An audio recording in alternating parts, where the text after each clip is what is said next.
এই যে হিজল গাছটা দেখেন, তার শাখা প্রশাখা কেটে তার ডাল হয়তোবা বিলে মাছের আবাসস্থল তৈরি করার জন্য দেওয়া হয়।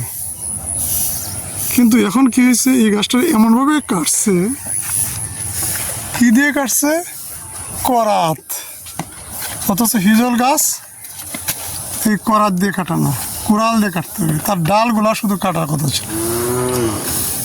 কিন্তু এই যে কাটার ভুলের কারণে যে গাছটা কেটে নিছে তার যে এতে লাভ হয়ে গেছে তা না, তার ভুলের কারণে কি হয়েছে, এই গাছটা বেড়ে উঠতে অন্ততপক্ষে অন্য স্বাভাবিক সময়ের চেয়ে 2 থেকে 3 বছর সময় বেশি লাগবে।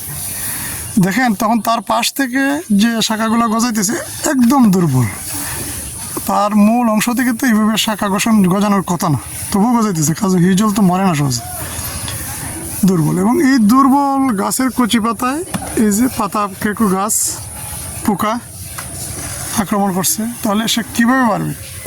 কেটে নিয়ে গেলেন, তারপরে পাতা কেঁকু পোকা তারে এসে আক্রমণ করছে, এরপরে আসবে পানি এসে দিবে ডুবাইয়া, তারপরে এটার উপর দিয়ে নৌকা যাবে, ট্রলার যাবে, আরও নানান ঝড়ঝাপটা তার উপর যাবে, তো সে কীভাবে বাঁচবে?